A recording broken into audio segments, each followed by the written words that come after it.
नमस्कार दोस्तों, स्वागत है आपका आपके अपने YouTube चैनल हमारी परीक्षा में। और आज हम आपके लिए लेकर आए हैं अगस्त महीने के करंट अफेयर्स का पार्ट 2। आशा करता हूं कि आपने पार्ट 1 देख लिया होगा और ये अगस्त महीने का पार्ट 2 है। और मैं आपको भरोसा दिलाना चाहता हूं कि हर महीने के इन दो पार्ट को छोड़कर आपके आने वाले किसी भी एग्ज़ाम में इससे छोड़कर कुछ नहीं आने वाला है। ठीक है। और जहाँ तक हम इसके कंटेंट की बात करें तो ये कंटेंट बहुत महत्वपूर्ण है। उत्तर प्रदेश कांस्टेबल, उत्तर प्रदेश एसआई, लेखपाल या फिर दिल्ली पुलिस के कांस्टेबल और एसआई एग्ज़ाम के लिए, जेल वार्डन या फिर एनटीपीसी के लिए, और स्टेट सर्विसेज एसएससी और यूपी ट्रिपल एससी के लिए ये बहुत महत्वपूर्ण रहने वाला है। तो चलिए समय वेस्ट न करते हुए आगे बढ़ते हैं और देखते हैं हमारा आज का पहला प्रश्न क्या है। लाइफ साइंस पार्क कहाँ पर स्थापित किया गया है? तो देखिए, सबसे पहले जानते हैं कि लाइफ साइंस पार्क होता क्या है। लिविंग ऑर्गेनिज्म मतलब जो जितने भी ये जीव जंतु होते हैं उनकी लाइफ का जो प्रोसेस होता है, लाइफ कैसे इवॉल्व होती है, लाइफ में क्या क्या फंक्शंस होते हैं, इस चीज़ को जानने के लिए ही जो साइंस होती है उसको लाइफ साइंस कहते हैं। तो हमारे उत्तर हैं गुजरात, उत्तर प्रदेश, कर्नाटक या फिर महाराष्ट्र। तो देखिए, यहाँ जो सही उत्तर रहने वाला है वो है कर्नाटक। कर्नाटक के बेंगलोर में, ठीक है, बेंगलोर में, जिसको बेंगलुरु कहते हैं, ये लाइफ साइंसेस पार्क स्थापित किया जा रहा है। और इससे पहले ये लाइफ साइंस पार्क केरल के त्रिवेंद्रम में और स्थापित किया गया है। ठीक है। तो मैं इसी तरह से आपको ना एक क्वेश्चन में कई सारी और भी बहुत इन्फॉर्मेशन देने वाला हूँ, बहुत इंपॉर्टेंट जो रहेगी। और इन 50 प्रश्नों के माध्यम से आप लगभग 500 प्रश्नों का डाटा आप तैयार कर पाएंगे। तो मैं उम्मीद करूँगा या तो ये वीडियो आप देखिए रिवाइज करके बार बार, या फिर कॉपी और पेन लेके इन पॉइंट्स को नोट करिए। ठीक है, तब आपको पता चलेगा कि एक बहुत इंपॉर्टेंट पॉइंट्स मैं आपको बताने वाला हूँ। चलिए देखते हैं प्रश्न संख्या 2। अरावली क्षेत्र में एरियल सीडिंग तकनीक द्वारा हरित आवरण को बढ़ाने का प्रयास किस राज्य द्वारा किया जा रहा है? देखिए, सबसे पहले देखते हैं कि हम ये एरियल सीडिंग तकनीक होती क्या है। इसमें क्या होता है कि जो भी उपयुक्त मौसम होता है उसमें बीजों को एरोप्लेन, हेलीकॉप्टर या फिर ड्रोन द्वारा बीजों को हवा में छिड़काव किया जाता है। और जब ये ज़मीन पर गिरते हैं तो इसके दो फायदे होते हैं। एक तो दुर्गम स्थानों पर ये बीज गिर जाते हैं जहाँ मतलब आदमी नहीं पहुँच सकता, जैसे पहाड़ियाँ हो गई, और ये बहुत बड़े एरिया में एक साथ छिड़काव किया जाता है। तो इससे क्या होता है कि वहाँ पेड़ पौधे उगते हैं, बड़े होते हैं, तो वहाँ का जो ग्रीन कवर है, मतलब जो हरित आवरण होता है, वो बढ़ जाता है, मतलब पेड़ पौधों की संख्या बढ़ जाती है। हम अपने ऑप्शंस देखते हैं, गुजरात, राजस्थान, हरियाणा या फिर दिल्ली। तो देखिए, जो अरावली जो पर्वत श्रृंखला है, ये पर्वत श्रृंखला विश्व की सबसे पुरानी पर्वत श्रृंखलाओं में से एक है। और अगर आपसे कभी प्रश्न पूछा जाता है कि भारत की प्राचीनतम पर्वत श्रृंखला कौन सी है, तो अरावली होगी। ठीक है। और अरावली की जो सबसे ऊंची चोटी है वो गुरु शिखर है, जिसकी ऊंचाई 1722 मीटर है, 1722 मीटर है। ठीक है। और ये जो गुरु शिखर है ये माउंट आबू में स्थित है। और अरावली का जो विस्तार है वो गुजरात के गिर से लेकर दिल्ली के मजनू का टीला तक है। और ये जो चारों ऑप्शन हैं, इन चारों ही राज्यों में अरावली का विस्तार है। तो देखिए, हमारा सही उत्तर जो होने वाला है वो होने वाला है हरियाणा। हरियाणा सरकार द्वारा एरियल सीडिंग तकनीक के माध्यम से हरित आवरण बढ़ाने का प्रयास अरावली क्षेत्र में किया जा रहा है। ठीक, देखते हैं अपना अगला प्रश्न। किस देश ने शहीद भारतीय सैनिकों के लिए स्मारक का निर्माण कराने की घोषणा की है? इजराइल, रूस, बांग्लादेश या फिर अमेरिका? देखिए, जो शहीद भारतीय सैनिकों के लिए स्मारक बनाने का जो घोषणा की है वो की है बांग्लादेश ने। हम जानते हैं कि किन शहीद भारतीय सैनिकों की यहाँ पर बात हो रही है। तो देखिए, 1971 में जब पाकिस्तान से हमारा युद्ध हुआ था, तो उसमें जो बांग्लादेश के लिबरेशन के लिए लड़ते हुए जो भारतीय सैनिक शहीद हुए थे, उनके सम्मान में बांग्लादेश ने यह घोषणा की है कि वो शहीद भारतीय सैनिकों के लिए स्मारक बनवाएगा। और आपको यहाँ पे ये जानकारी बहुत महत्वपूर्ण है जो आपको देनी चाहिए कि भारत की जो सबसे लंबी सीमा है वो बांग्लादेश के साथ ही मिलती है। चलिए देखते हैं अपना अगला प्रश्न, प्रश्न संख्या 4। किस भारतीय लेखक या लेखिका की पुस्तक बर्न्ड शुगर को बुकर प्राइज के लिए शामिल किया गया है?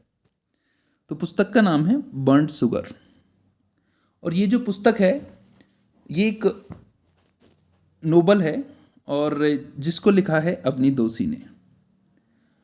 तो देखिए अवनी दोषी ने जो नोबल लिखा था उस नोबल का नाम है गर्ल इन वाइट कॉटन।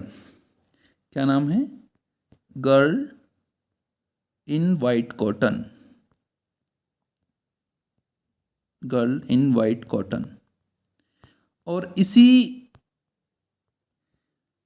इसी नोबल को इसका नाम बदल के बर्न्ड शुगर करके बुकर प्राइज़ के लिए नॉमिनेट किया गया था। बुकर प्राइज़ के लिए मैंने आपको पार्ट 1 में बहुत डिटेल से समझाया था कि बुकर प्राइज़ 2 तरह के होते हैं, बुकर प्राइज़ और इंटरनेशनल बुकर प्राइज़, और उनकी कंडीशंस क्या क्या होती हैं वो मैंने पार्ट 1 में आपको समझा दिया था पूरा, और ये भी बताया था कि इस साल का बुकर प्राइज़ किसको मिला है। तो मैं उम्मीद करता हूँ या तो वो वीडियो आपने देख ली होगी, और नहीं तो और भी बहुत सारी इन्फॉर्मेशन के लिए वो वीडियो देखिए अगर आपने अगस्त महीने के लिए करंट अफेयर्स को कवर करना है तो। चलिए बढ़ते हैं अपने प्रश्न संख्या 5 की तरफ। मोहम्मद इरफान अली किस देश के राष्ट्रपति बने हैं? ब्राज़ील, इंडोनेशिया, गुयाना या फिर नॉर्वे? तो देखिए जो मोहम्मद इरफान अली हैं वो गुयाना के राष्ट्रपति बने हैं, और ये गुयाना की विपक्ष में जो पार्टी थी पीपल्स प्रोग्रेसिव पार्टी, मतलब ट्रिपल पी, ये इसके सदस्य हैं। ठीक है, और ये डेविड आर्थर की जगह अभी लेने वाले हैं। चलिए देखते हैं अपना अगला प्रश्न, प्रश्न संख्या 6। किस राज्य ने ई रक्षाबंधन कार्यक्रम की शुरुआत की है? तो ये जो ई रक्षाबंधन कार्यक्रम है ये कार्यक्रम है क्या? ये देखिए ये कार्यक्रम है कि साइबर अपराध के मामले में महिलाओं को, युवाओं को और बच्चों को इस अपराध के मामले में जागरूकता फैलाने के उद्देश्य से इस कार्यक्रम की शुरुआत की गई है, और इसमें पुलिस और एनजीओ की मदद से लोगों को जागरूक किया जा रहा है। और हमारे ये जो 4 ऑप्शंस हैं आंध्र प्रदेश, तमिलनाडु, केरल और कर्नाटक, इसमें ये जो शुरुआत की है ये आंध्र प्रदेश ने इस कार्यक्रम की शुरुआत की है। चलिए देखते हैं अपना अगला प्रश्न। राष्ट्रीय खेल पुरस्कार 2020 के लिए चयन समिति का अध्यक्ष किसे बनाया गया? वीरेंद्र सहवाग, सरदार सिंह, सौरव गांगुली या फिर मुकुंदकम शर्मा? ये नाम मुकुंदकम शर्मा है। ठीक है, तो देखिए ये राष्ट्रीय खेल पुरस्कारों की घोषणा अभी कुछ दिन पहले की गई थी, और राष्ट्रीय खेल पुरस्कारों के बारे में मैंने आपको बहुत सारी इन्फॉर्मेशन भी दी थी और पीडीएफ भी इसका प्रोवाइड कराया था। तो ये जो राष्ट्रीय खेल पुरस्कार के लिए समिति बनी थी 2020 के लिए, इसमें वीरेंद्र सहवाग मेंबर थे, लेकिन इसके जो अध्यक्ष थे चयन समिति के वो थे मुकुंदकम शर्मा, और मुकुंदकम शर्मा जो हैं वो सुप्रीम कोर्ट के रिटायर्ड जज हैं। चलिए, और हमारे देश का जो सबसे बड़ा राष्ट्रीय खेल पुरस्कार है वो भी मैंने आपको पार्ट 1 में बताया है, वो है राजीव गांधी खेल रत्न अवार्ड। चलिए देखते हैं अपना अगला प्रश्न, प्रश्न संख्या 8।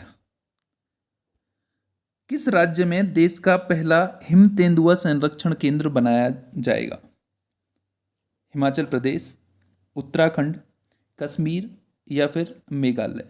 तो देखिए ये जो हिम तेंदुआ संरक्षण केंद्र बनाने का जो काम किया जा रहा है वो उत्तराखंड में उत्तरकाशी में ये काम किया जा रहा है। इस जगह उत्तरकाशी। और इस हिम तेंदुआ संरक्षण केंद्र के माध्यम से उत्तराखंड को 2 फायदे होने वाले हैं कि एक तो वहाँ विंटर टूरिज्म, मतलब सर्दी के मौसम में वहाँ पर्यटन को बढ़ावा मिलेगा, लोग देखने जाएंगे, और वहाँ जो वन्य जीवन की जो लुप्त होती प्रजातियाँ हैं वन्य जीवों की, उनको संरक्षण में मदद मिलने वाली है। ठीक है, तो इसका सही जो आंसर होने वाला है वो होने वाला है उत्तराखंड। देखते हैं प्रश्न संख्या 9। इंदिरा वन मितान योजना किस राज्य सरकार द्वारा शुरू की गई है? छत्तीसगढ़, राजस्थान, झारखंड या फिर केरल? तो देखिए ये जो इंदिरा वन मितान योजना है, पहले देखते हैं कि ये है क्या। तो ये छत्तीसगढ़ राज्य सरकार द्वारा शुरू की गई है। और इसमें क्या किया जा रहा है कि वनों में रहने वाले जो लोग हैं, जो आदिवासी लोग हैं, उनको आत्मनिर्भर बनाने का प्रयास किया जा रहा है। इन गाँवों में यूथ ग्रुप्स बनाए जाएंगे। 10,000 गांव का टारगेट है अभी इनिशियल।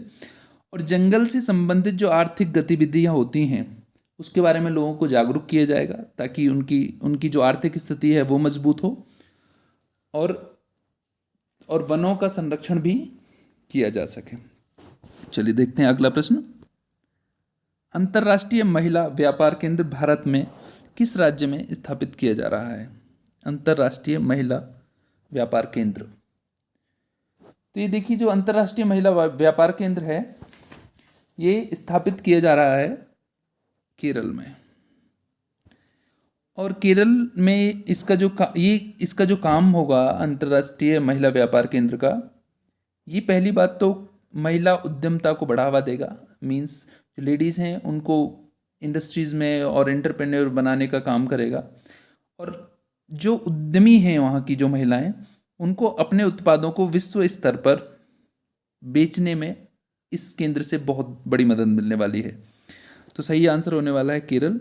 और केरल के बारे में आपको जानते हैं कि केरल की जो साक्षरता दर है वो हमारे देश में सबसे अधिक है, चाहे वो महिलाओं में हो या फिर पुरुषों की बात करें।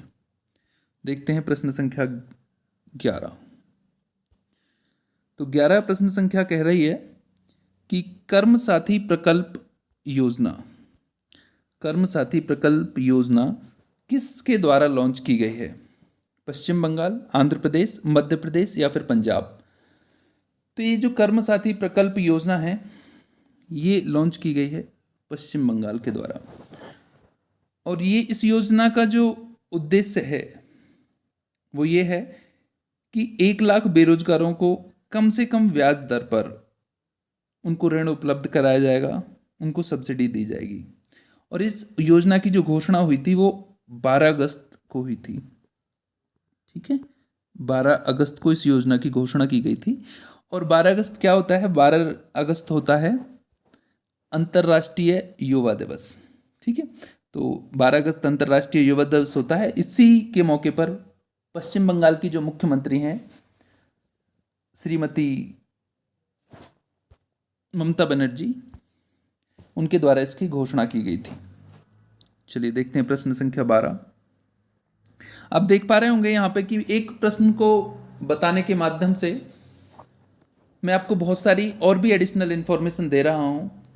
और अगर आप ये वीडियो रिवाइज करेंगे या फिर इन पॉइंट्स को आप नोट डाउन करेंगे तो आप देखेंगे कि आपका करंट अफेयर्स का डाटा बहुत मजबूत होने वाला है।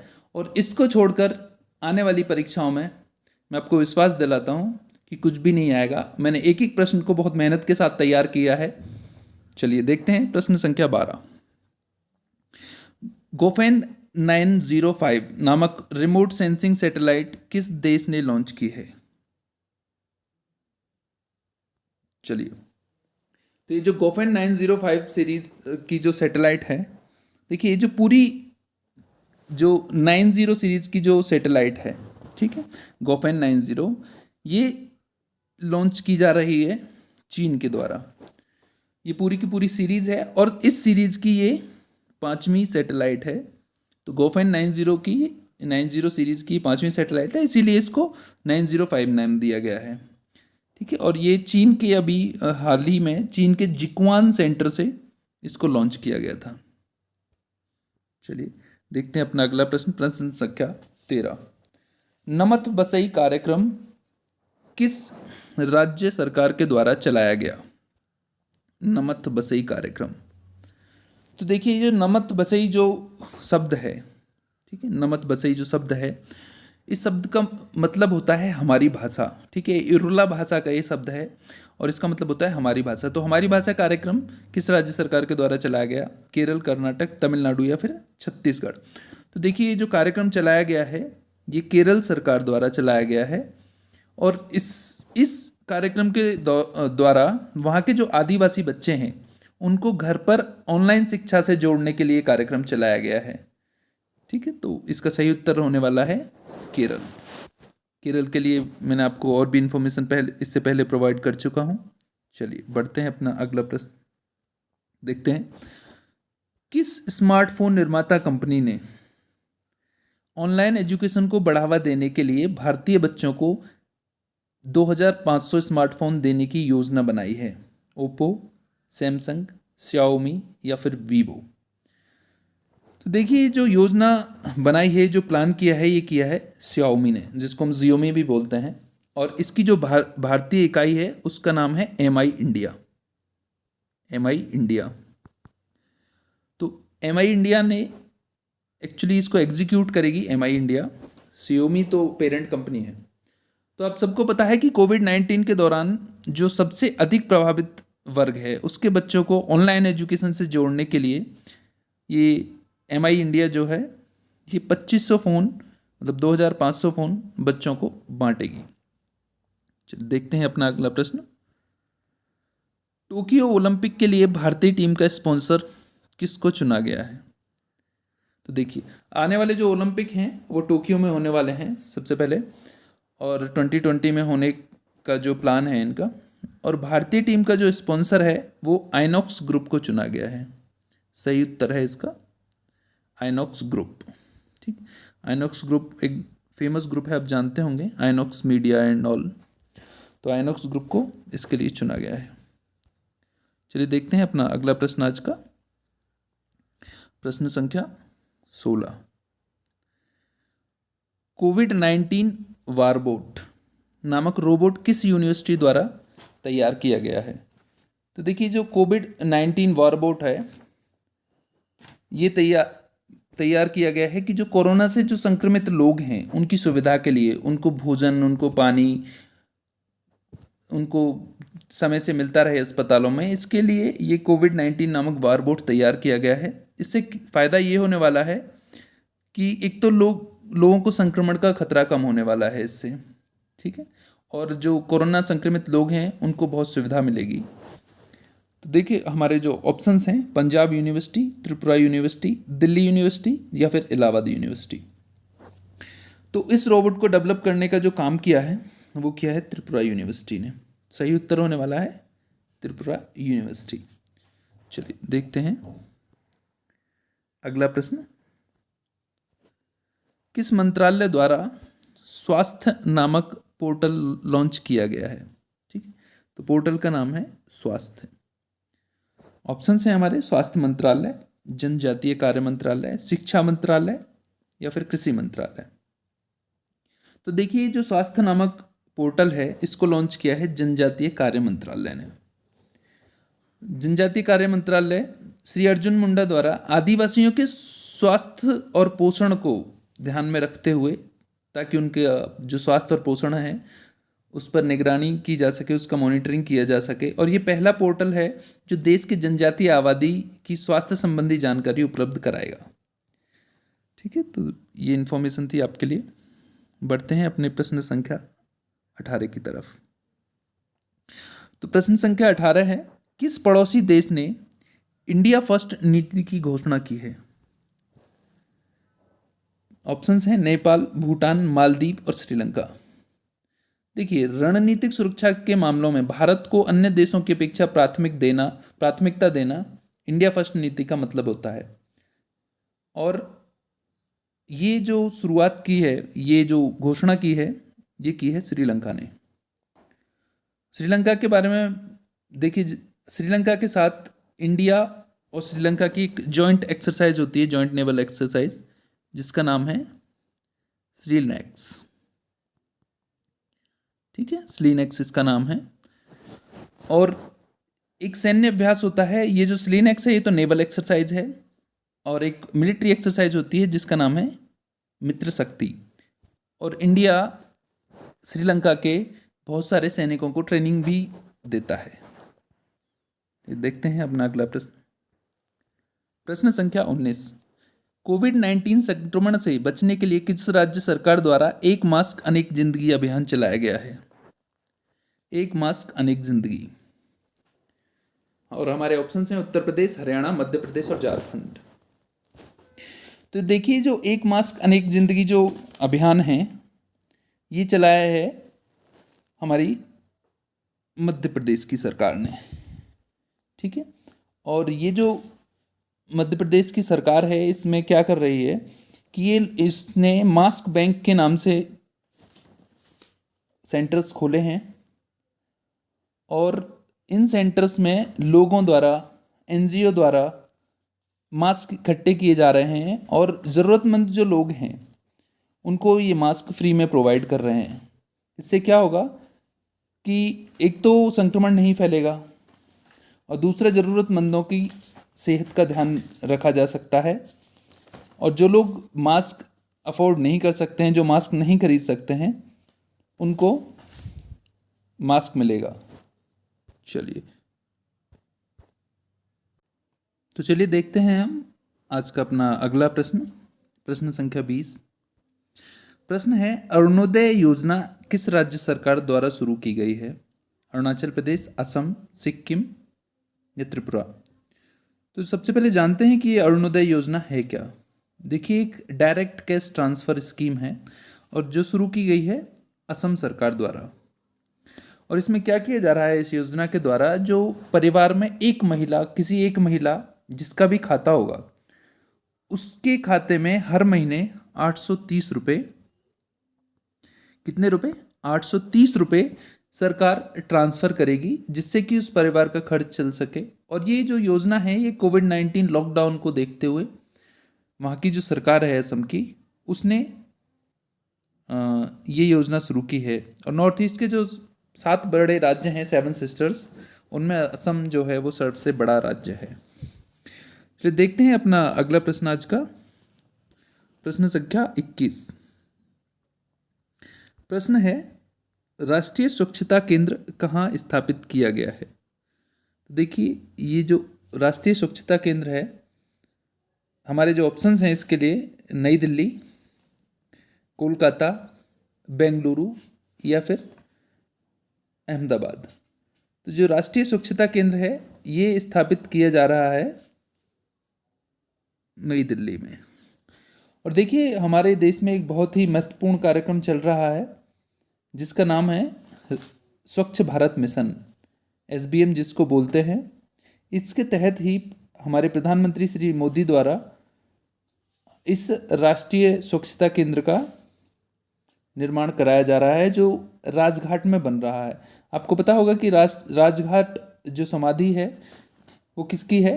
चलिए, ये प्रश्न मैं चाहूँगा कि आप इसका उत्तर नीचे कमेंट बॉक्स में दें कि राजघाट किस महत्वपूर्ण व्यक्ति या महापुरुष की समाधि है।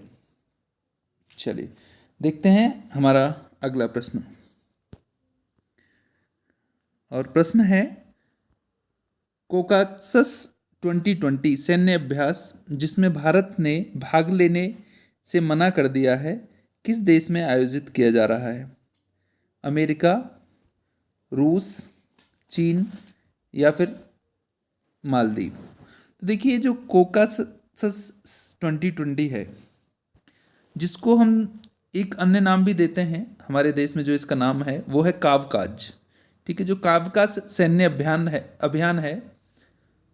अभ्यास है, ये हर 4 साल में किया जाता है और ये इस वर्ष जो किया जा रहा है वो रूस में। और भारत ने इसमें भाग लेने से मना करने का जो कारण है, देखिए, भारत ने एक्चुअली जो ऑफिशियल जो स्टेटमेंट दिया है वो है कोविड-19 के चलते, संक्रमण के चलते भारत भाग नहीं लेगा, भारत की सेना भाग नहीं लेगी। लेकिन इसका जो एक और महत्वपूर्ण पहलू ये है कि इसमें SCO जो संघाई कोऑपरेशन ऑर्गेनाइजेशन यानी संघाई सहयोग संगठन के अन्य देश हिस्सा ले रहे हैं और उसमें इस अभ्यास में चीन और पाकिस्तान, ठीक है, ये 2 देश भी हिस्सा ले रहे हैं। और वर्तमान तनाव को देखते हुए इन दोनों देशों के साथ भारत ने इसमें भाग लेने से मना किया है। देखते हैं अपना अगला प्रश्न, प्रश्न संख्या 23। निर्माण श्री योजना महाराष्ट्र व उड़ीसा में कार्य करेगी, की फंडिंग किसके द्वारा की जाएगी? तो देखिए, जो निर्माण श्री योजना है, ठीक है, ये निर्माण श्री योजना जो है वो ग्राम पंचायतों के लिए एक योजना है। इसमें अगले आने वाले 5 साल में ग्राम पंचायतों को विकसित किया जाएगा, हर गांव का एक मास्टर प्लान तैयार किया जाएगा और वर्तमान में उपलब्ध जो सुविधाएं हैं और भविष्य की ज़रूरतों के हिसाब से अगले 5 साल में उन पंचायतों का विकास किया जाएगा। ठीक है, जो कहाँ काम कर रही है? महाराष्ट्र और उड़ीसा में निर्माण श्री योजना चल रही है। ग्राम पंचायतों के लिए एक बहुत ही महत्वपूर्ण योजना है और इसका जो फंडिंग की जा रही है वो यूरोपियन यूनियन के द्वारा की जाएगी। ठीक है, सही आंसर होने वाला है ऑप्शन सी, यूरोपियन यूनियन। आगे बढ़ते हैं प्रश्न संख्या 24 की तरफ। प्रश्न है, भारत के किस संस्थान ने AIR, ये जो वर्ड है ये है AIR, ठीक है, AIR स्कैनर ऐप का विकास किया है? IIT Mumbai, IIT Madras, DRDO या फिर CDAC? ठीक है, CDAC होता है centre for development of advance computing. तो देखिए IIT बॉम्बे के 2 स्टूडेंट्स हैं, इसका आंसर होगा IIT मुंबई। IIT बॉम्बे के 2 स्टूडेंट्स ने ये मोबाइल ऐप तैयार किया है और इस ऐप की खासियत है, सबसे पहले तो ये ऐप है फ्री ऑफ कॉस्ट। ठीक है, और ये ऐप कोई भी आपकी पर्सनल इन्फॉर्मेशन को कलेक्ट नहीं करेगा। सबसे महत्वपूर्ण बात यह है कि ये कोई भी पर्सनल इन्फॉर्मेशन कलेक्ट नहीं करने वाला है, इसीलिए ये चर्चा का विषय है AIR ऐप। चलिए देखते हैं प्रश्न संख्या 25। मशहूर भारतीय खिलाड़ी पौलोमी घटक ने संन्यास की घोषणा की है, वे किस खेल से संबंधित हैं? बैडमिंटन, टेबल टेनिस, जिम्नास्टिक या फिर तीरंदाजी? तो देखिए जो पौलोमी घटक हैं ये हैं टेबल टेनिस से संबंधित और ये 3 बार जूनियर नेशनल चैंपियन रह चुकी हैं, 3 बार जूनियर चैंपियन और 7 बार सीनियर नेशनल चैंपियन रह चुकी हैं। पश्चिम बंगाल की मूल निवासी हैं और इन्होंने जो कॉमनवेल्थ गेम्स थे 2010, इसमें इन्होंने टेबल टेनिस में सिल्वर पदक यानी सिल्वर मेडल जीता था। चलिए देखते हैं अपना अगला प्रश्न आज का, प्रश्न संख्या 26। मुद्रा योजना के तहत प्रश्न है ये, मुद्रा योजना के तहत महिलाओं को ऋण प्रदान करने के लिए, ठीक है, ये वर्ड नहीं रहेगा यहाँ पे, महिलाओं को ऋण प्रदान करने में कौन सा राज्य प्रथम स्थान पर है? तो देखिए जो मुद्रा योजना है, सबसे पहले इसको देखते हैं मुद्रा योजना है क्या। इस योजना में छोटे और जो सूक्ष्म उद्योग हैं उनके लिए 10 लाख तक का ऋण, ठीक है, कितना ऋण? 10 लाख। ये आपसे प्रश्न पूछा जा सकता है कि मुद्रा योजना में कितने लाख तक के ऋण का प्रावधान है, तो 10 लाख तक के ऋण का प्रावधान है मुद्रा योजना में। तो कोविड-19 के चलते हुए इस अभी मुद्रा योजना में 12 महीने के लिए 2% की ब्याज का सबवेंशन भी दिया गया है, ये बहुत इंपॉर्टेंट है। और कोविड-19 के चलते हुए जो स्ट्रीट वेंडर्स होते हैं उनके लिए भी स्पेशल 10,000 के लोन की घोषणा की गई है अभी, कि उनको भी 10,000 तक का लोन दिया जा सकता है जो स्ट्रीट वेंडर्स हैं। तो महिलाओं को ऋण देने में जो पहला स्थान रहा है वो रहा है तमिलनाडु का, ठीक है, तो तमिलनाडु इसका सही उत्तर होने वाला है। चलिए देखते हैं अपना अगला प्रश्न। विगत दिनों में चर्चा में रही महासीर किसकी प्रजाति है? तो मेढक, मछली, तितली या फिर कछुआ? तो देखिए जो महासीर प्रजाति है, ठीक है, ये है मछली की प्रजाति। और ये इम्पोर्टेंट क्यों है? क्योंकि अभी आंध्र प्रदेश यूनिवर्सिटी की एक टीम है और वहाँ आंध्र प्रदेश में एक नदी बहती है जिस नदी का नाम है सिलेरू। क्या नाम है? सिलेरू। तो सिलेरू नदी में अभी वहाँ की आंध्र प्रदेश यूनिवर्सिटी की टीम को एक मछली की प्रजाति मिली है जो कि IUCN, ठीक है, IUCN आप जानते होंगे, international union for conservation of nature, IUCN, ठीक है। तो इसके लिए ये इम्पोर्टेंट है ये प्रजाति। और ये आमतौर पर ये जो सिलेरू प्रजाति है ये पाई जाती है हिमालयी नदियों में, मतलब ठंडी जगह पे पाई जाती है, और सिलेरू नदी गोदावरी नदी की सहायक है। चलिए देखते हैं अपना अगला प्रश्न। तो चलिए इसी क्रम में देखते हैं हम अपना अगला प्रश्न। सरकार द्वारा नेक्स्ट जनरेशन स्टार्टअप चैलेंज प्रतियोगिता का क्या नाम दिया गया है? तो देखिए, जो नेक्स्ट जनरेशन स्टार्टअप चैलेंज है, इसका नाम दिया गया है चुनौती। ठीक है, देखिए जो विभिन्न क्षेत्रों में जो 300 स्टार्टअप को सेलेक्ट किया जाएगा और उनको 25-25 लाख तक का सीड फंड उपलब्ध कराया जाएगा इसके माध्यम से। और आपको पता होगा कि आत्मनिर्भर भारत के तहत इसरो और डीआरडीओ ने भी अपने जो अनुसंधान केंद्र हैं उनको भारतीय स्टार्टअप कंपनियों के लिए भी हाल ही में खोला है। ठीक है, तो जो नेक्स्ट जनरेशन स्टार्टअप चैलेंज है, इस प्रक्रिया के लिए 300 स्टार्टअप की खोज करने के लिए उसका जो नाम है वो है चुनौती। देखते हैं प्रश्न संख्या 29। भारत में राष्ट्रीय खेल दिवस किस तिथि को मनाया जाता है? तो देखिए प्रश्न है राष्ट्रीय खेल दिवस 14 अगस्त, 12 अगस्त, 1 अगस्त या फिर 29 अगस्त। हम अगस्त महीने के करंट अफेयर्स कवर कर रहे हैं, तो अगस्त में जितने भी महत्वपूर्ण दिन हैं वो इन दो वीडियोज़ के माध्यम से मैंने सारे डेज को कवर किया है। और एक और मास्टर वीडियो बनाऊंगा मैं इसके बारे में, जिसमें सिर्फ हम पूरे वर्ष में जो महत्वपूर्ण दिवस हैं उसके बारे में चर्चा करेंगे और ये भी देखेंगे कि वो दिवस मनाया किस उपलक्ष्य में जाता है। देखिए, जो ज़्यादातर महत्वपूर्ण दिवस हैं उनको मनाने का कोई ना कोई कारण होता है। जैसे हम अभी बात करें राष्ट्रीय खेल दिवस की बात कर रहे हैं, तो ये मनाया जाता है जो हॉकी के महान जादूगर हैं मेजर ध्यानचंद, उनकी जन्म तिथि को। ठीक है, नाम है मेजर ध्यानचंद, आपने सुना होगा, हॉकी के जादूगर कहते थे इनको, मेजर ध्यानचंद। उनकी जन्म तिथि के उपलक्ष्य में ये मनाया जाता है। ठीक है, और मेजर ध्यानचंद जो थे, उन्होंने ओलंपिक में 3 बार स्वर्ण पदक भारत को दिलाया। उनकी जो आत्मकथा है, ये पूछा जाता है कई मतलब परीक्षाओं में ये पूछा गया है कि मेजर ध्यानचंद की आत्मकथा का क्या नाम है। तो उनकी जो आत्मकथा है उसका नाम है गोल।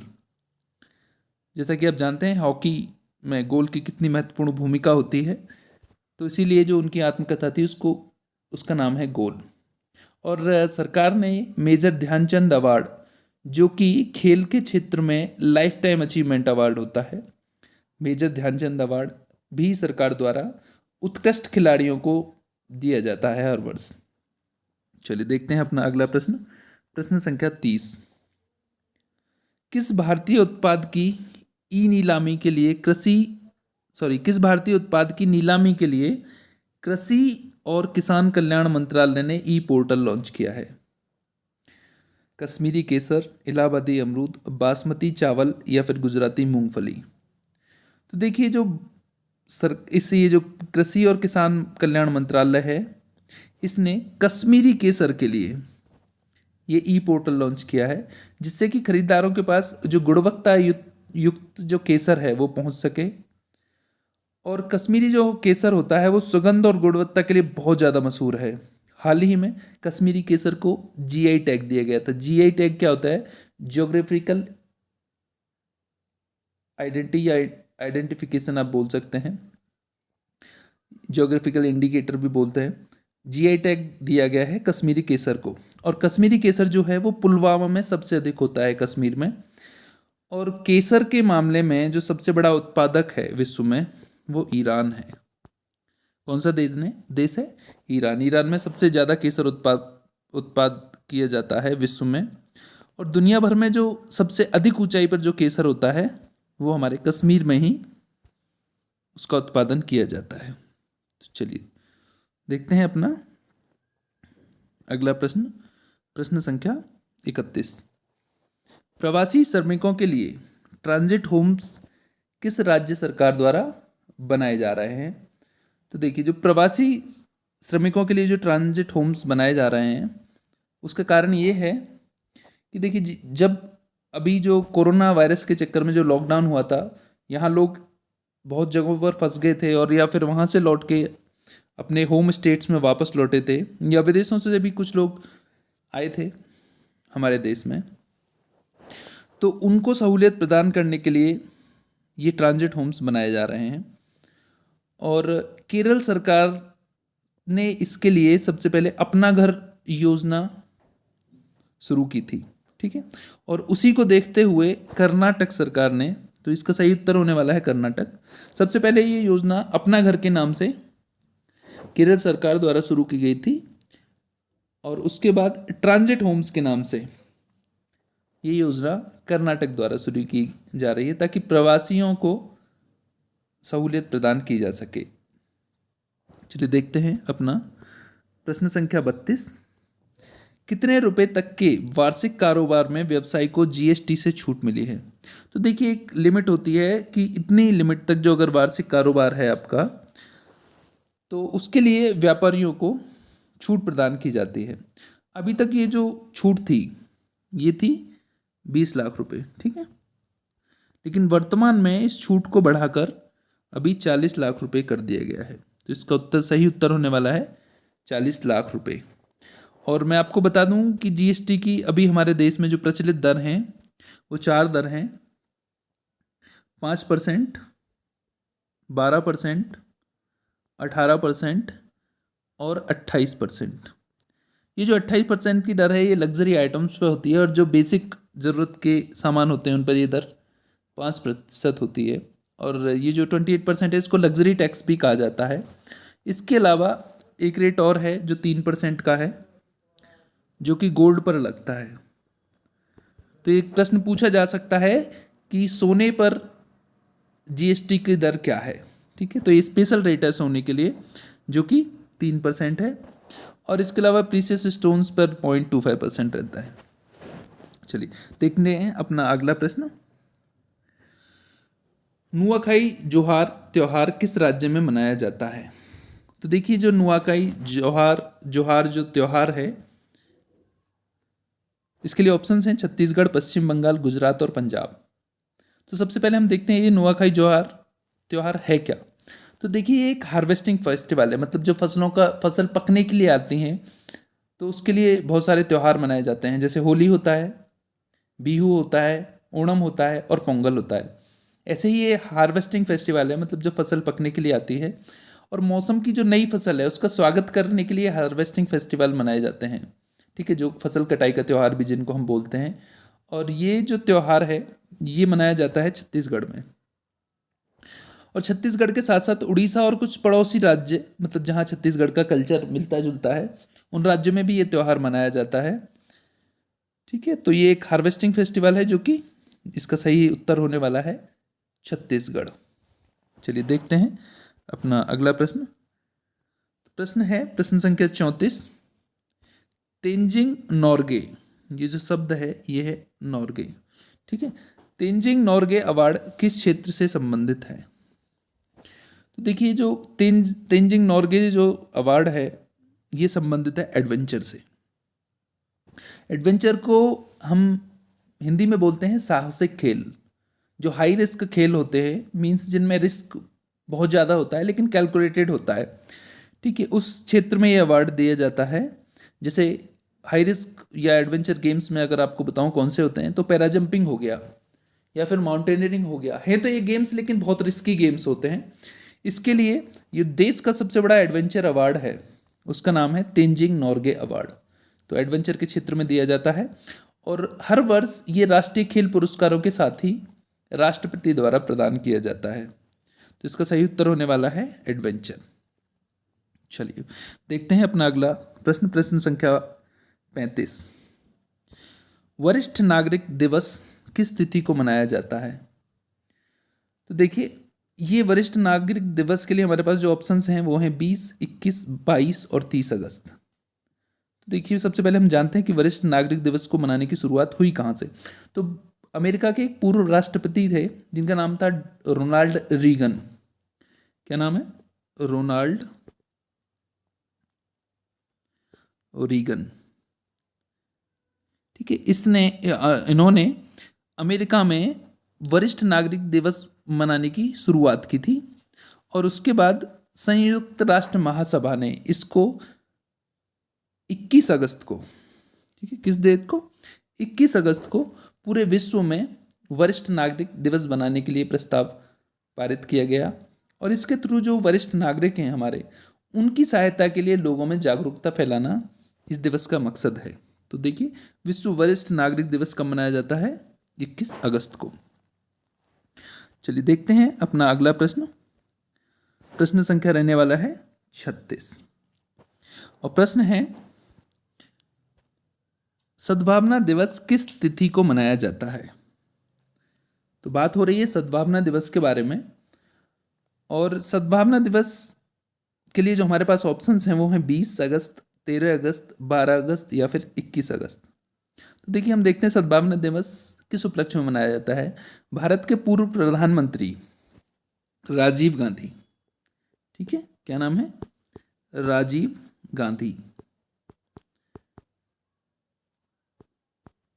तो भारत के जो पूर्व प्रधानमंत्री थे राजीव गांधी, उनके जन्म दिवस को हम सद्भावना दिवस के रूप में मनाते हैं। ठीक है, सद्भावना दिवस के रूप में उनके जन्म दिवस को मनाते हैं और 20 अगस्त को मनाते हैं, क्योंकि उनका जन्म दिवस 20 अगस्त को ही होता है।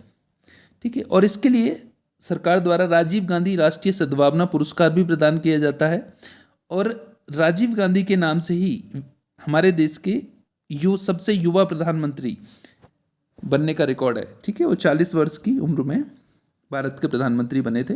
तो सबसे युवा प्रधानमंत्री हमारे देश के राजीव गांधी रहे। देखते हैं हम अगला प्रश्न, प्रश्न संख्या 37 और प्रश्न है, एक विश्व एक सूर्य एक ग्रिड प्रोजेक्ट क्या है? एक विश्व एक सूर्य और एक ग्रिड। तो ये जो प्रोजेक्ट है, इसके लिए हमारे पास ऑप्शंस हैं: सौर ऊर्जा की पूर्ति, सूर्य का अध्ययन, एकल चाइल्ड पॉलिसी या वैश्विक प्रतियोगिता। तो देखिए, ये जो प्रोजेक्ट है ये है सौर ऊर्जा की आपूर्ति से संबंधित। जो इसका उल्लेख किया गया था हमारे प्रधानमंत्री श्री मोदी द्वारा स्वतंत्रता दिवस के संबोधन के दौरान, कि सौर ऊर्जा की आपूर्ति के लिए ये ट्रांसनेशनल बिजली ग्रिड प्रोजेक्ट है। ठीक है, और 2018 में अंतर्राष्ट्रीय सौर गठबंधन भी हुआ था, और उसी के दौरान मोदी द्वारा ये विचार प्रोजेक्ट किया गया था। और सौर ऊर्जा आप जानते हैं कितना महत्वपूर्ण है, क्योंकि जैव ईंधन से बहुत ज़्यादा प्रदूषण भी फैलता है और जैव ईंधन खत्म भी होता जा रहा है, ठीक है, दिन पे दिन। तो अभी जो सौर ऊर्जा के क्षेत्र में भारत बहुत बड़े कदम उठा रहा है। अभी जो हम बिजली का उत्पादन कर रहे हैं वो कर रहे हैं 35 गीगावाट, ठीक है, पर ईयर। लेकिन हमारा जो लक्ष्य है कि इस लक्ष्य को आने वाले कुछ ही दिनों में बढ़ाकर 100 गीगावाट किया जाएगा। कितना? तो भारत का जो लक्ष्य है वो 100 गीगावाट का है। सौर ऊर्जा से हम इतना बिजली उत्पादन करेंगे। तो इस प्रश्न का सही उत्तर तो मैंने आपको दे दिया, 1 वर्ल्ड 1 सन एंड 1 ग्रिड। इसका सही उत्तर था सौर ऊर्जा की आपूर्ति। देखिए, बढ़ते हैं हम अगले प्रश्न की तरफ।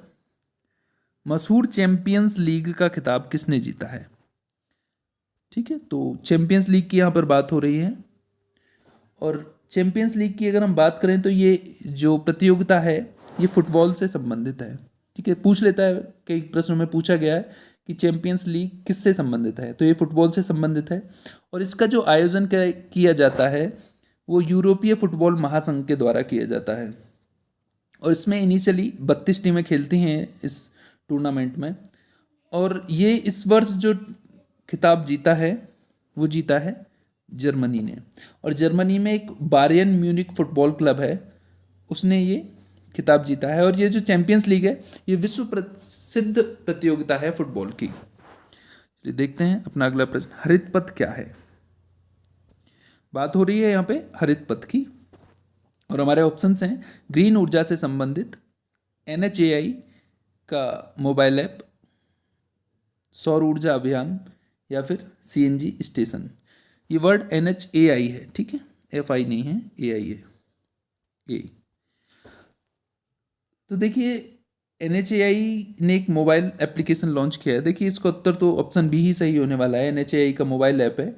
इसके द्वारा NHAI कर क्या रहा है कि जितने भी हमारे नेशनल हाईवेज हैं उनके आसपास वृक्षारोपण किया जा रहा है, और उन वृक्षारोपण की निगरानी करने के लिए ये मोबाइल ऐप तैयार किया गया है जिससे कि देखा जा सके कि कहाँ पे वृक्ष लगे हैं, कहाँ पर लगाए जा सकते हैं। और ये जो हरित पथ संकल्प है, ये एक हरित भारत संकल्प है हमारी सरकार का, कि भारत के ज़्यादातर क्षेत्र को हरा भरा बनाना है, तो उसके लिए ये तैयार किया गया है। देखते हैं प्रश्न संख्या 40, राष्ट्रीय एकता पुरस्कार। देखिए अभी इसकी घोषणा की गई थी, किस महापुरुष के नाम पर दिया जाता है। तो देखिए इस पुरस्कार की घोषणा पिछले वर्ष ही की गई थी वैसे, और इसके लिए जो हमारे पास ऑप्शंस हैं, महात्मा गांधी, सरदार पटेल, जवाहरलाल नेहरू और सुभाष चंद्र बोस। तो इसका सही उत्तर होने वाला है सरदार पटेल। देखिए सरदार वल्लभ भाई पटेल जो थे, उनका जन्म हुआ था 31 अक्टूबर को, 31 अक्टूबर को, और उसी दिन ये राष्ट्रीय एकता पुरस्कार दिया जाता है उनके सम्मान में। और जो सरदार पटेल थे, उनका वो हमारे देश के पहले उप प्रधानमंत्री और पहले गृह मंत्री थे, और उनका जो पूरा जीवन था वो देश के एकीकरण के लिए समर्पित हुआ। और जितनी भी स्वतंत्रता प्राप्ति के बाद देशी रियासतें थी, ठीक है, मोर देन 500 रियासतें थी, उनके एकीकरण में उन्होंने महत्वपूर्ण भूमिका निभाई थी, ठीक है। और सबसे लास्ट में जो रियासतें आई थी वो जूनागढ़ और हैदराबाद और कश्मीर, इन तीनों का विलय किया गया था सबसे लास्ट में। तो सरदार वल्लभ भाई पटेल के मतलब उनके नाम पर ही ये राष्ट्रीय एकता पुरस्कार हर वर्ष 31 अक्टूबर को दिया जाता है। चलिए देखते हैं हमारा आज का अगला प्रश्न, प्रश्न संख्या 41। प्रश्न है, विश्व मानवता दिवस किस तिथि को मनाया जाता है। ऑप्शंस हैं 12 अगस्त, 19 अगस्त, 23 या फिर 30 अगस्त। तो देखिए विश्व मानवता दिवस, जिसको हम वर्ल्ड ह्यूमैनिटेरियन डे भी कहते हैं, और ये मनाया जाता है कि मानवता के लिए जिन लोगों ने काम किया है उनके सम्मान में, या फिर जिन्होंने मानवता के लिए कार्य करते हुए अपने प्राण न्योछावर किए। संयुक्त राष्ट्र महासभा यानी यूएनओ द्वारा इसकी जो घोषणा की गई थी वो 2008 में की गई थी, ठीक है, कि 2008 से कि हम विश्व मानवता दिवस मनाएंगे, और ये मनाया जाता है 19 अगस्त को, ठीक है। तो देखते हैं हम अपना अगला प्रश्न, प्रश्न संख्या 42। प्रश्न कहता है, शिक्षण संस्थान की रैंकिंग 2020 में किस संस्थान ने सर्वोच्च स्थान प्राप्त किया है। सर्वोच्च या प्रथम स्थान प्राप्त किया है। हमारे ऑप्शन हैं आईआईटी मद्रास, मुंबई, दिल्ली और आईआईटी बेंगलोर। तो देखिए जो सर्वोच्च स्थान है, ठीक है, ये प्रथम नहीं है, सर्वोच्च स्थान जो प्राप्त किया है वो किया है आईआईटी मद्रास ने। और ये जो आंसर्स हैं हमारे, आईआईटी मद्रास पहले नंबर पर, मुंबई दूसरे नंबर पर, दिल्ली तीसरे नंबर पर और बेंगलोर, और ये आईआईटी नहीं है, आईआईएससी है, ठीक है, Indian institute of science, Indian institute of science ये चौथे नंबर पर रहा है। और इस रैंकिंग की जो घोषणा की गई थी वो हमारे उपराष्ट्रपति द्वारा की गई थी, और एक संस्था है, मतलब एक मेथड है इसके लिए जिसका नाम है ARIIA, जिसका फुल फॉर्म मैं आपको बताता हूँ, Atal ranking of institutions on innovation and achievement, ठीक है, ये रैंकिंग होती है। तो इसके माध्यम से आईआईटी मद्रास जो है उसको पहला स्थान मिला है, और इस रैंकिंग के माध्यम से जो देश के जो 10 सबसे टॉप इंस्टीट्यूट्स हैं उनकी घोषणा की जाती है। और ये जो रैंकिंग है ये इसी वर्ष से हमारे देश की सरकार ने शुरू की है। यहाँ महत्वपूर्ण एक चीज़ और, कि मानव संसाधन विकास मंत्रालय, जिसको हम HRD मिनिस्ट्री भी बोलते हैं, उसका नाम बदलकर अभी क्या रख दिया गया है, शिक्षा मंत्रालय। ये महत्वपूर्ण प्रश्न है, आपसे पूछा जा सकता है कि या तो मानव संसाधन विकास मंत्रालय का नाम क्या है, या फिर शिक्षा मंत्रालय का नाम किस मंत्रालय का नाम बदलकर रखा गया है, या फिर वाइस वर्सा। तो आप देख लेना इस चीज़ को, शिक्षा मंत्रालय। प्रश्न संख्या 43 देखते हैं, राष्ट्रीय शिक्षक दिवस, राष्ट्रीय शिक्षक दिवस, ये वर्ड है शिक्षक, राष्ट्रीय शिक्षक दिवस किस तिथि को मनाया जाता है। 7 अगस्त, 12 अगस्त, 20 अगस्त या फिर 30 अगस्त। तो देखिए सबसे पहले तो ये देखते हैं कि जो शिक्षक दिवस है वो मनाया किस वजह से जाता है। देखिए जो शिक्षक दिवस है वो मनाया जाता है हमारे देश के जो एक डॉक्टर सर्वपल्ली राधाकृष्णन, उनके जन्म दिवस को शिक्षक दिवस के रूप में मनाया जाता है। लेकिन प्रश्न यहाँ ये नहीं है, शिक्षक दिवस मनाया जाता है 5 सितंबर को। ठीक है, कब मनाया जाता है? 5 सितंबर को। लेकिन यहाँ पे जो ये जो प्रश्न है ये शिक्षा दिवस नहीं, ये हथकरघा दिवस था। ठीक है, एक महत्वपूर्ण दिवस था क्योंकि शिक्षक दिवस तो सितंबर में आता है और हम अगस्त महीने का करंट अफेयर्स अभी कर रहे हैं। तो ये शब्द है राष्ट्रीय हथकरघा दिवस। कब मनाया जाता है? तो शिक्षक दिवस के बारे में आपको बता दिया कि 5 सितंबर को मनाया जाता है सर्वपल्ली राधाकृष्णन का जन्म दिवस के उपलक्ष्य में। और ये जो राष्ट्रीय हथकरघा दिवस है ये देखिए 5वीं बार मनाया जा रहा है और 7 अगस्त को ये मनाया जाता है। और 7 अगस्त को मनाया जाता है और इसका जो उद्देश्य है भारत में हथकरघा जो कारीगर हैं उनको सम्मानित करना, देश के आर्थिक विकास में जो हथकरघा उद्योग है उसकी महत्ता को स्थापित करना है और जो लोग हथकरघा उद्योग से जुड़े हैं उनका सामाजिक और आर्थिक विकास हो सके, इसलिए ये राष्ट्रीय हथकरघा दिवस 7 अगस्त को मनाया जाता है। चलिए देखते हैं प्रश्न संख्या 44। IPL 2020 का आयोजन किस देश में किया जा रहा है? तो मुझे पता है कि आप में से ज़्यादातर लोगों को इसकी जानकारी होगी क्योंकि क्रिकेट में बहुत ज़्यादा लोग शौक़ रखते हैं और इसका जो आयोजन है बिना ऑप्शन दिए ही लोगों ने बता दिया होगा, संयुक्त अरब अमीरात यानी कि यूएई में इसका आयोजन किया जा रहा है। और ये जो IPL 2020 है इसको 19 सितंबर से 10 नवंबर इसकी फाइनल होने की डेट है। अभी वैसे शुरुआती चरण में देखिए इसमें कोई प्रशंसक नहीं रहेगा क्योंकि कोविड-19 चल रहा है, इसकी वजह से ही हमारे देश से इस टूर्नामेंट को पहली बार देश के बाहर किया जा रहा है यूएई में। लेकिन मध्य चरण में प्रशंसकों को अनुमति ये मैच देखने की दी जा सकती है। ठीक है, तो इसका सही उत्तर संयुक्त अरब अमीरात। देखते हैं अपना अगला प्रश्न, प्रश्न संख्या 45। गांधी जी की याद में किस देश द्वारा सिक्के निर्गत करने का निर्णय लिया गया है? तो देखिए गांधी जी की याद में जो देश है जो सिक्के निर्गत करेगा वो करेगा ब्रिटेन।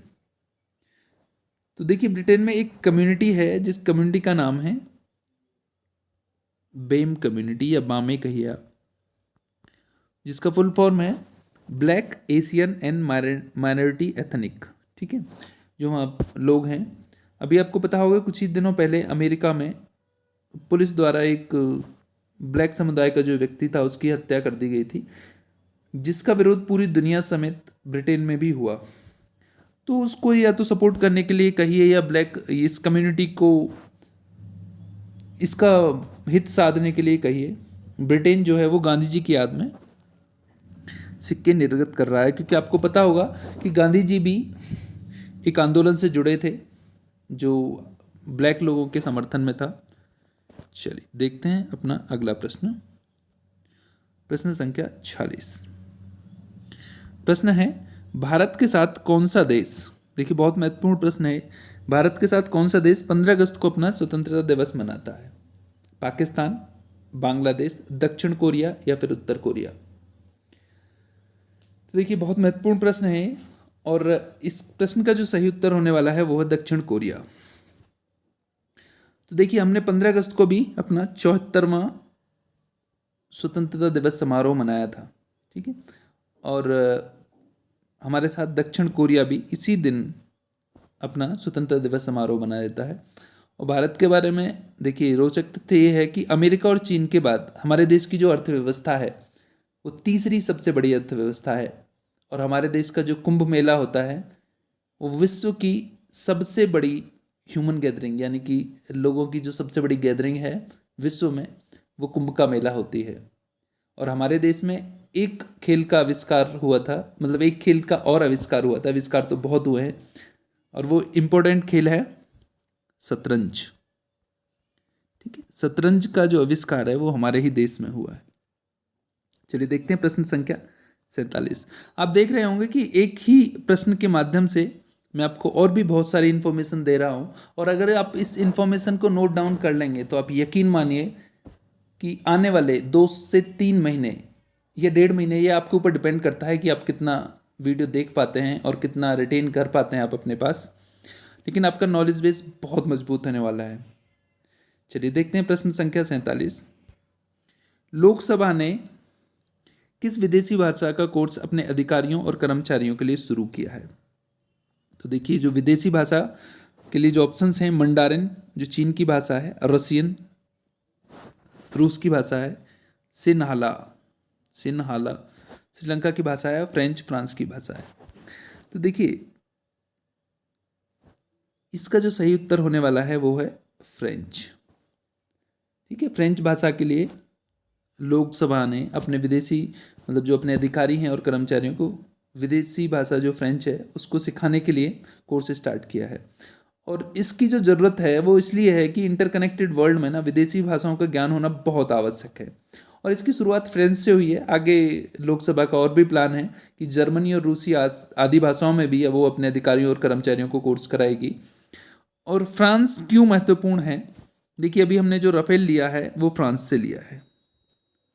ठीक है, तो फ्रांस के साथ हमारे संबंध अच्छे होना ज़रूरी हैं और हो रहे हैं, इसीलिए हमने वहाँ से जहाज़ खरीदा है राफेल, जो अभी इतनी न्यूज़ में रहता है।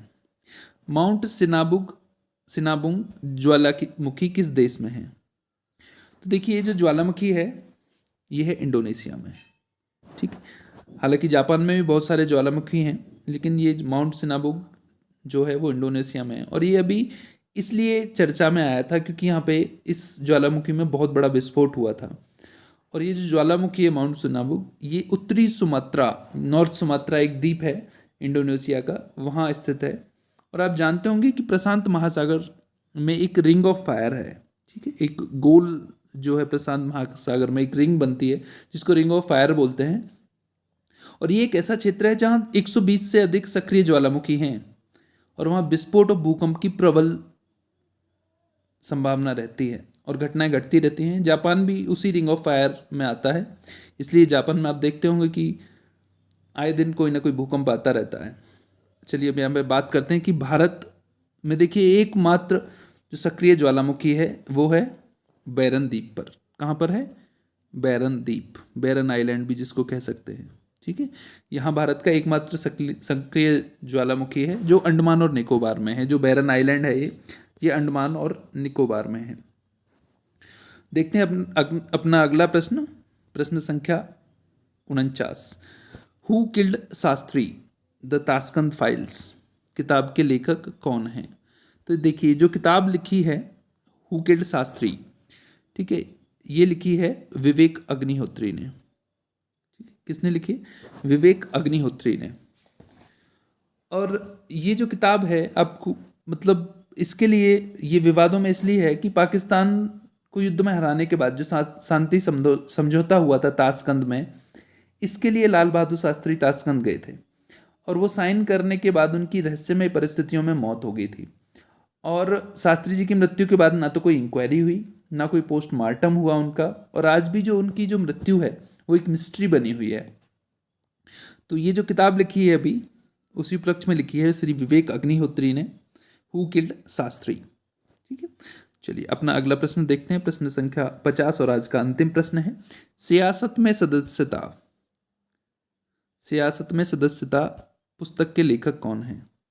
तो देखिए, ये जो पुस्तक है ये लिखी है बिहार विधानसभा के अध्यक्ष हैं श्री विजय कुमार चौधरी जी। ठीक है, ये पुस्तक इन्होंने लिखी है, सियासत में सदस्यता। चलिए, आज का हमारा ये जो महत्वपूर्ण सेशन है ये भी खत्म होता है, लेकिन आपसे जाते जाते मैं एक प्रश्न पूछना चाहूंगा कि विश्व संस्कृत दिवस किस तिथि को मनाया जाता है? ठीक है, आप मुझे बताएंगे कि विश्व संस्कृत दिवस कब मनाया जाता है। रिसेंटली मनाया गया था, और लेकिन मैंने आपसे जानबूझकर नहीं पूछा है, नहीं बताया नहीं है मैंने आपको, और मैं इसीलिए आपसे पूछ रहा हूँ कि विश्व संस्कृत दिवस आपको पता होना चाहिए कब मनाया जाता है। चलिए ठीक है, मैं देखता हूँ कौन कौन इसका सही उत्तर देता है। बहुत बहुत धन्यवाद आपका। और देखिए, इस वीडियो को लाइक करिए, शेयर करिए और सब्सक्राइब करिए और अपने सभी उन साथियों को ये इस वीडियो को फॉरवर्ड करिए या उनसे शेयर करिए जो कि आने वाले निकट भविष्य में परीक्षाएं देने वाले हैं या जो दे रहे हैं, तैयारी कर रहे हैं। क्योंकि ये प्रश्न मैं बहुत मेहनत के साथ बना रहा हूँ और मैं ये उम्मीद रखता हूँ कि अगर आप ये देख लेंगे तो इसके अलावा आने वाली किसी भी परीक्षा में इसको छोड़कर कोई भी करंट अफेयर्स से कुछ भी नहीं आने वाला है। चलिए, बहुत बहुत धन्यवाद। All the best. Thank you very much.